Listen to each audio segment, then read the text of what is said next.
Timmy, as well as right guard Zach Zinter. They pull out, boom, those blocks right there, free Edwards, and now he's gone. And then it's about the vision and the cutback. He gets the cutback there, and it's a foot race to the end zone, and Michigan's ground game strikes again. All right, we're almost there. We are almost to another college football Saturday, which we all can't wait for. Welcome into the Joel Klatt Show. I'm Joel Klatt. Thank you for joining me. Listen, folks, this show is really fun. Please share it with a friend. Go download, subscribe, do all the things, rate, review us, all those things. And also check out Wednesday's episode and Monday's episode. Great recap episode on Monday, in particular, like that Bama game with Tennessee. You're going to want to go check that out. My thoughts on Michigan are in there. Then finally, I got to Ohio State. I haven't really talked a ton about Ohio State until Wednesday's episode, so make sure to go back, Ohio State fans, and check out Wednesday's episode. I give my thoughts on that. Plus, why divisions are garbage in college football. A lengthy discussion there on why the structure in the three conferences that still have divisions need to change. Okay, today we're getting into picks. It's Thursday. We are looking forward to Saturday. We are looking at 6 games today. I've got some lines, some picks for you as it relates to some of these big games on Saturday, and there's some good ones. I can't wait for some of these games. I'm going to be at the Shoe for Ohio State and Iowa, so let's start there. Iowa at number 2, Ohio State. Okay, so Ohio State's favored by 29 in this ball game, and it's easy to understand why. Iowa has done nothing that would inspire any sort of confidence on the offensive side. And if you're going to beat Ohio State, in particular in their building, you better bring a competent offense, and there's questions surrounding that specifically for Iowa. This Iowa team is really good in the special teams, and they're really good on defense. And from that standpoint, I think we're all interested and excited to see this Ohio State offense get tested by this defense from Iowa. This defense is 7th in the country in total defense, 3rd in the country in passing defense, 3rd in the country in scoring defense. They're number 1 in terms of giving up explosive plays, meaning they just don't allow explosive plays, and explosives for me are 30 yards or more. That's how Phil Parker talks about it. I love that matchup. Seeing if this offense for Ohio State, which I think is the best in the country, how do they play against a team that really makes you earn it? That Iowa defense is built well, they're one of my favorites in terms of their architecture and their structure on the defensive side. The way they're built is that they maintain their levels of defense in order to limit the explosive plays. When you talk with Phil Parker, the defensive coordinator for Iowa, he'll talk about 2 explosives or more. They're probably going to give up 15 points or more, and they're probably going to lose. If they give up 2 or less than 2 explosive plays, they're most likely going to win and most likely going to hold the opponent under 10 points. He goes back years and years and years with this data. And so what they do, they've built this defense to basically achieve that goal. They have this very simple structure. 4-3, 4 defensive linemen, 3 linebackers, and then 4 defensive backs. And they play quarters coverage. Quarters coverage means that the safeties are low and they're in this kind of pattern read. Rather than bore you with the schematics, I would just tell you that what is very difficult is to get behind those safeties, number 1, and 2, run the ball for explosives because of those levels. They just maintain them. They don't get out of position. And because of their simplicity in terms of their structure, they can really major in what you're doing. So they are uniquely aware of your tendencies, little formation things that you do, which allows them to be effective and allows them year after year to put up these numbers as one of the best defenses in the country. That's why I can't wait to watch them play this Ohio State team. Now, Ohio State on offense, listen, they got a bunch of freak shows over there, right? I talked about it on Wednesday about how I've never seen in this sport, while I've been covering this sport, a team lose 2 first-round receivers, then have their best receiver that was returning, who was a Biletnikoff favorite, best receiver in college football, get hurt, and they're fine. They're absolutely fine. Emeka Egbuka and Marvin Harrison have 66 catches, over 1,000 yards, really over 1,100 yards, and 15 touchdowns. They are really good. But it's not just throwing the ball. They also average 6 yards per carry. They put an emphasis on getting tougher in the run game and more physical in the run game, and they've achieved that. They're 5th in the country in yards per carry. This offense is uniquely built to go and compete with the best defenses in the country and still succeed. Because what the defenses, the best ones in particular in the country, try to do is they try to make you one-dimensional. And you can't do that to this Ohio State team. They can't force you to throw it to just one wide receiver. And by the way, teams that have tried to do that, Cade Stover, the tight end, went off, like Wisconsin. You can't force them to be just a running team because they've got Mayan Williams and Travion Henderson, and they will hurt you running the football. So they can hurt you in any number of ways. And this is their best test or biggest test thus far in the season. And that's why I think it's such a great matchup. The other side is not a great matchup, right? There's no sugarcoating it for the Iowa offense. The Iowa offense has been really bad. So their defense has to create turnovers. They've got to create short fields, win the field position battle. That's their only avenue for a win in this game at all. The only avenue. They've got to have 3, 4, maybe even 5 turnovers. CJ Stroud's going to have to play his worst game that he's maybe ever played as a Buckeye. You're going to have to try to get these running backs to fumble. You might need a special teams turnover. You're going to need 2, 3, maybe even 4 short fields in order to get field goals or touchdowns. And even that might not be enough. Why is that? Well, take a look at Iowa's last game.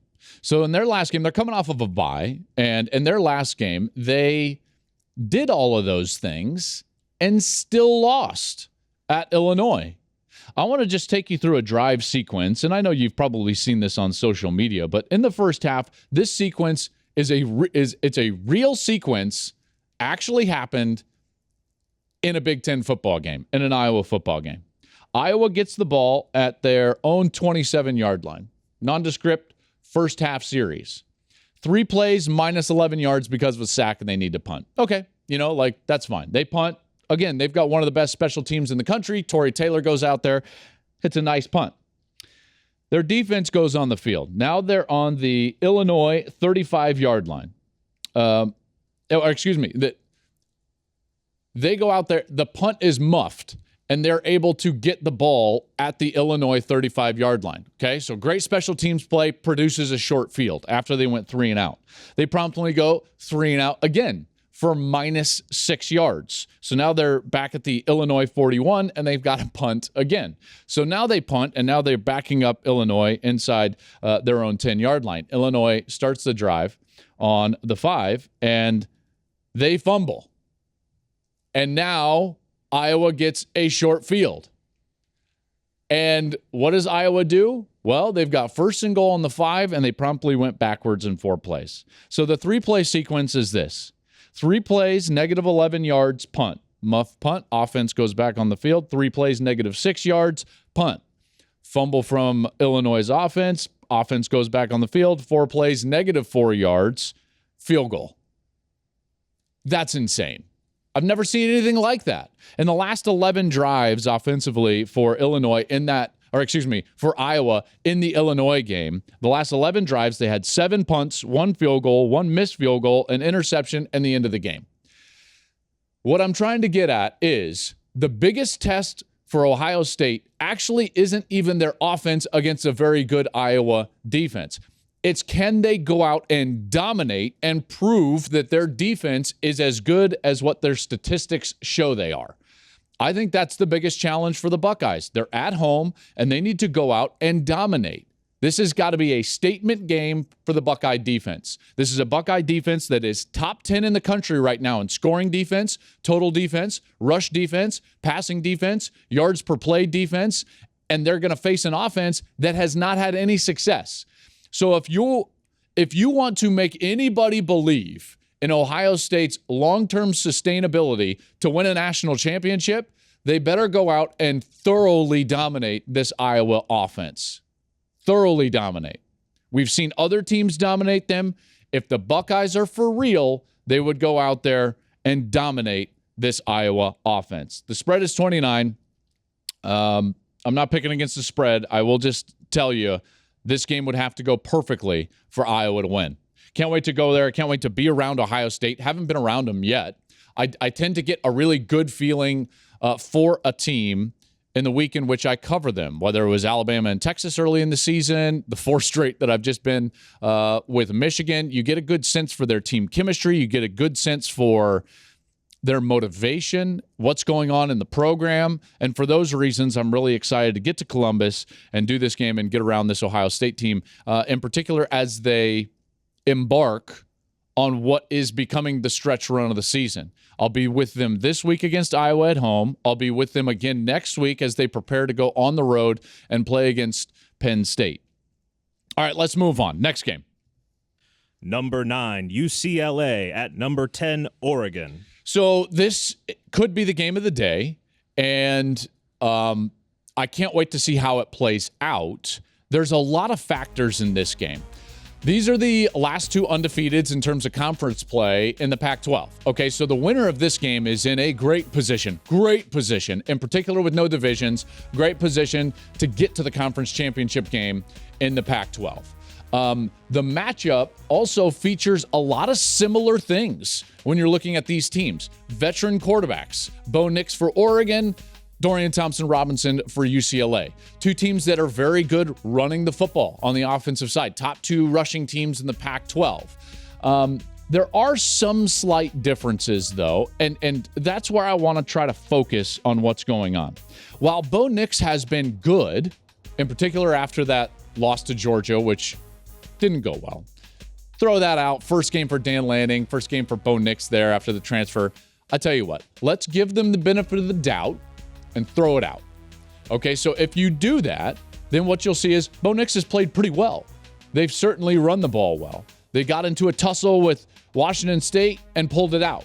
A game in which they were down, I believe, by 12 with about 4 minutes left to go. So that's going to be a galvanizing type of win for them. So they're pretty good. However, in a veteran quarterback matchup, I think that the edge clearly goes to the other side. And big games tend to follow quarterback play. I think we saw that last week. So if you look at what Dorian Thompson-Robinson has done, the fascinating part for me is just how efficient he's playing. He's playing by far his best football of his career, and he's played a lot of it for UCLA. And there's always been great potential because of his athleticism, because of his arm strength, and his overall talent profile. And that's been clear. But now what you're seeing is a much more efficient quarterback. Completion percentage, yardage, the ability to run, the ability to threaten the defense with his legs, whether it's a designed run or not.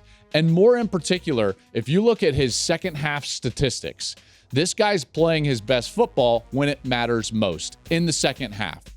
If you parse that out, nobody's playing better football than Dorian Thompson-Robinson in the Pac-12 at the quarterback position in the second half. And I think that that's what it's going to come down to. Don't we get a sense that when you get an evenly matched team or matchup, it comes down to playing great at the quarterback position, in particular when you're on the road. So UCLA is going to lean on DTR. The good part for DTR is that it's not just his ability to be two-dimensional and pass it and run it, but it's also their ability to be two-dimensional. I really like their passing game, but I think their strength is their ability to run the football. Zach Charbonnet has been really good for them, really for the last couple of years, but in particular this year. He's the leading rusher right now in the Pac-12, and when you look at what he's doing, he's 5.5 per carry. So the Oregon defense will be challenged, and that's the one area where when you're looking at both of these teams, you're seeing, is there any area that one of the teams falls just slightly below in the matchup, and it would be Oregon's defense. Now, they're at home. I'm sure they're going to play great. That's a wonderful crowd and a great venue, but UCLA has a slight advantage. They're just a little bit more balanced. This is a defense that's playing very well for them. They're the number one total defense in the conference. They've got a quarterback that's playing just a little bit better than the opposing quarterback. They've got a running back that's just a little bit better than the running game for Oregon. Their defense is just a little bit better than what Oregon's is. And when you add that all up, you've got a team that can, and I think will, win this game on the road. Not many people win in Autzen Stadium. In fact, when you look back, Oregon has not lost at home since 2018. That's 22 straight wins at home. So that's a daunting task for the Bruins. There's no doubt about it. I think that they're built for it because they can run it, they can throw it, they can play great defense. All right, this is not a team that's overly reliant on one area of their team. So they're built for the road more so than previous years. And actually, when you look at this, let's call it an arc of Chip Kelly's tenure at UCLA, here's what you're going to see is that every single year they've gotten a little bit better. All right, when you look at their winning percentage every year under Chip Kelly, just a little bit better. When you look at their play on the road specifically, what you'll find is this arc has done what I always talk about when you're rebuilding or building a program: lose big, lose small, win big. And that's what you see with UCLA, in particular in their road games. If you go back to the Chip Kelly era, in their first 13 road games, they were 3-10. Not great. Not great. Not a team that had the requisite balance to go out and win on the road, in particular when you're looking at places that are really difficult like Oregon. Now, what do you see since then? Well, in their last 7 games on the road, dating back to last year, with DTR playing better, with a better run game, with the defense becoming better, with better and tougher and more physical line play on each side of the ball, they're 6-1 in their last 7 road games. So this team is they're in a much better spot to go on the road and to compete with and potentially beat Oregon. Now, Oregon is favored by 6.5. That's a lot. That's a lot. In particular, when I think UCLA is going to win outright. I think UCLA wins outright, and I still will maintain that UCLA, of the teams that have not gone to the playoff yet, they're the one that if I had to bet money on to make the playoff, again, of the teams that have not been to the playoff ever in their history, they're the ones I would bet on. It wouldn't be Tennessee because of the gauntlet that they've got late in the season. They've got to go to Georgia. They got to win. They got to win in an SEC championship game. I actually think it's UCLA. I really think it's UCLA. And they're built for it. Their structure is built for it. And I think that they win this weekend in Autzen Stadium against Oregon. All right, next up. Number 17, Kansas State at number 8, TCU. Great matchup in the Big 12. Just like the previous one we were just talking about, these are the last 2 conference undefeateds in the Big 12. By the way, these conferences, and again, please go back and listen to Wednesday's podcast. That episode, I talked about divisions and why the Pac-12 and the Big 12 have it so much better this year and why these games are so much more interesting. And these 2 that I'm talking about right here are examples of that. Without divisions, these games are fantastic. TCU at home through this gauntlet, they just continue to play ranked team after ranked team after ranked team, and they don't flinch. Okay, so last week it was Oklahoma State. They are down. They face a deficit, and their quarterback, Max Duggan, just kind of willed them to victory. And I really love Duggan. And if you want to hear more of my thoughts on him and his story of perseverance, go back and listen to Monday's episode. TCU's favored by 3.5. You could see, is this gauntlet too much? Are they going to get tired? And if there's a team that can expose you when you're tired, isn't it kind of the methodical, sound play of Kansas State? And maybe that's the case, and I think that might be reflected in the line with TCU only favored by 3.5. I really love this quarterback battle because it's not just 2 veteran quarterbacks, but it's also guys that have overcome a lot in their career.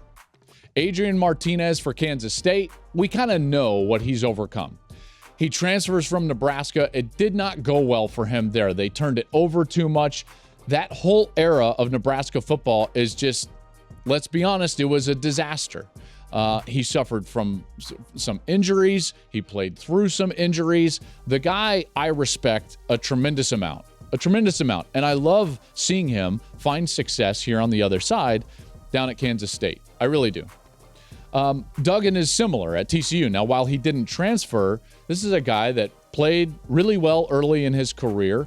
And then once the COVID season is happening and myocarditis becomes a thing that we all know about, then all of a sudden everyone gets checked. They get an EKG and they find a heart issue with him that he's had from birth. non-COVID related that makes him have to go have a heart procedure as a young man. And he battles his way back. And he battles his way back onto the field and plays. And then Gary Patterson is let go from TCU. And so he gets a new coach and he stays. He doesn't transfer. And he loses his job. And he stays when Chandler Morris became the starter at the beginning of the season, and he just waits his time. And then Chandler Morris goes down in the first game of the year against Colorado, and all he's done is come out here and put himself in what I've seen some places is like in the top 10 in terms of Heisman odds. I love his story. Both of these young men have faced down adversity, and they're coming out of it on the other side. And I love that. I love that about this game. I love that about this matchup. So you've got these two veteran quarterbacks, Max Duggan and Adrian Martinez. You've got the best two rushing teams in the Big 12. But where it falls short for Kansas State is that they just do not have an offense that has another gear. I love Deuce Vaughn. I think he's one of my favorite players in the country. I think this guy is going to have a Sproles-esque NFL career. Again, love him. But outside of Adrian Martinez and Deuce Vaughn, they just don't have much. They're the 9th best scoring offense in the Big 12. I don't think that works. Not when you're going to face TCU, and TCU is at home. Remember, this TCU team, led by their quarterback offensively, is a bit of a juggernaut. Okay, they're the offense that would be right behind Ohio State and Tennessee. Did you know that? Did you know that they were number 3 in the country in total offense and scoring offense? That's going to be very difficult for Kansas State to overcome, in particular on the road. This is going to be the first in a 3-game stretch where we're going to find out everything we need to find out about Kansas State. Kansas State has TCU this week, then they've got Oklahoma State, then they've got Texas. All right? So if they're going to be for real, if that team is going to be a team that's going to make a run to the Big 12 title, we're going to find out this week. This week is where their season starts. So Adrian Martinez has got to have to play his best game. Deuce Vaughn is going to have to play his best game. And they're going to have to hope that Max Duggan and that TCU offense have an off day. TCU's favored by 3.5. I think that they win this game. I think they win it by more than the 3.5. And I think that they continue to build towards a Big 12 championship game appearance. If they win this game, similar to that Pac-12 matchup I was just talking about, boy, they're in a good position with a 1-game lead over essentially everybody in the conference. All right, next up. Number 20, Texas. At number 11, Oklahoma State. So Oklahoma State's trying to bounce back after that loss last week on the road to TCU. And Texas is going to have to try to find the same level of play that they had in the first quarter against Alabama and during the entire game against Oklahoma. Here's what we've seen from Texas, okay? And I've been effusive in my praise of Texas, and you all know that. And yet we've seen from this Texas team similar patterns to what we've seen in prior years, which is play really well and play really poorly. I did not feel like they played well, albeit in a win against Iowa State. Now, the difference might be that this year they play poorly and they still win. Now, they didn't against Texas Tech, and so they've got the 2 losses and the 1 loss in conference. But at least they won last week. And I don't think Iowa State is great, but at least Texas was able to win the game. And I think that that's an important distinction when you're looking at what their history has been over the last couple of years. Normally what you've seen is they play really well and they get a win and they get all this buzz and everyone jumps on the bandwagon, and then they play poorly and lose. And they didn't. You've heard me say, and I'll say it again, with Quinn Ewers as their starting quarterback, I think that team's really good. I think that they're really good. I think that their defense is actually underrated. When you look at the Big 12 in terms of total defense, Texas is the 2nd total defense in the Big 12. Oklahoma State is 8th. So there's a clear distinction there. We saw Oklahoma State not play well on the defensive side late in that game against TCU, and they're going to be facing a much better quarterback.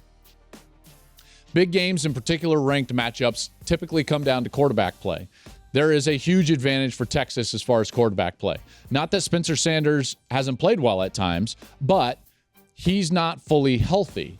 And so if you look at his performance over the last 2 games, you'll see a quarterback that has not completed 50% of his passes. They are banged up physically around him. Jaden Bray, the wide receiver, Preston Wilson, the center. Those 2 guys not being on the field a week ago really hurt. Spencer Sanders, there was some doubt about whether he was going to be able to go. So we'll see if he's healthy this year. That matchup is not great for Oklahoma State because of the fact that while Spencer Sanders has an immense amount of experience, 39 games played, over 1,090 attempts in his career, he's also thrown 34 interceptions. So while Ewers is not experienced and only played in 4 games and only has 93 attempts total in his college career, we've seen him play to a much higher level just in those 4 games than we've seen from Spencer Sanders. In particular, right now, if you look at it as a snapshot, you'll see one quarterback trending up and the other quarterback trending down. And that's bad news for Oklahoma State. Texas is favored by 6.5. And I think that Texas wins, but that's a lot. That number's a lot. I don't know what I would do with that line. I would probably lay the 250 to win 100 on the money line. All right, so Texas is minus 250. I would probably risk the 250 to win 100 because I'm confident that Texas can win at Oklahoma State. In fact, the last time they went to Oklahoma State, they were able to get a win in the COVID year. That was the last loss that Oklahoma State had in Boone Pickens Stadium.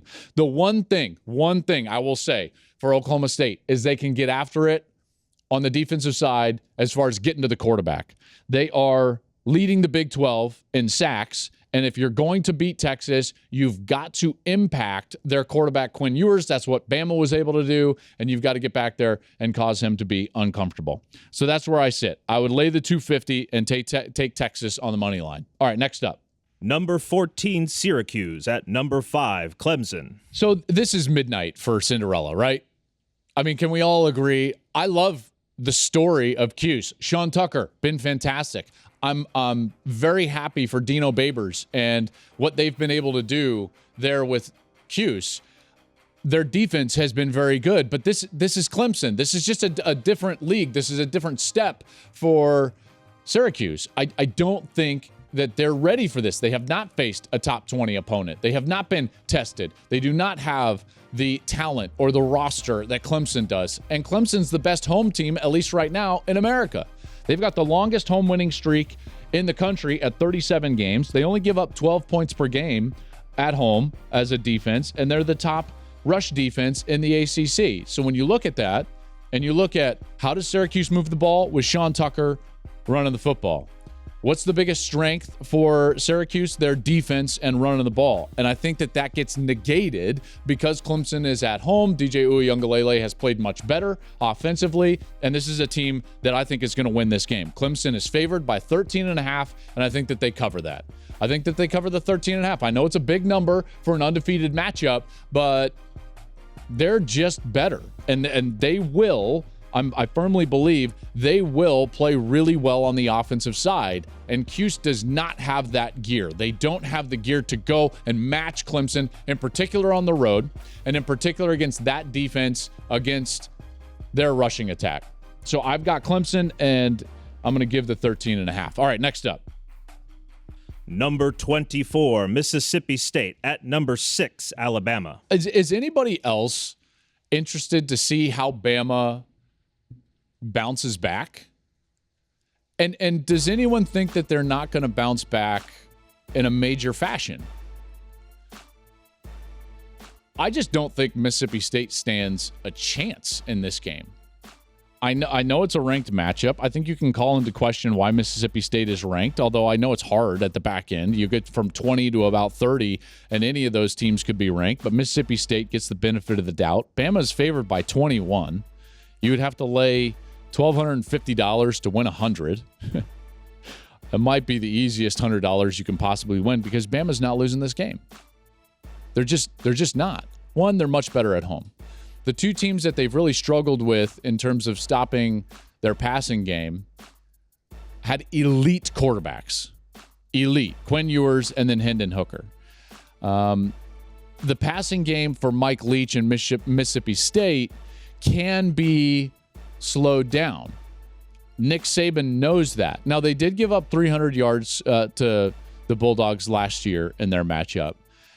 But all you've got to do is play that bracket-style zone coverage, and it becomes really difficult on the quarterback, and it allows your pass rush to get home. And I think it's still an elite pass rush. If they try to play man, Mississippi State has a chance because everything in that offense is progression red. And the way that Mike Leach coaches it in that air raid system is that you attack the grass. And so the quarterback doesn't have a timing mechanism in his head or even in his feet, which I really believe in as a quarterback.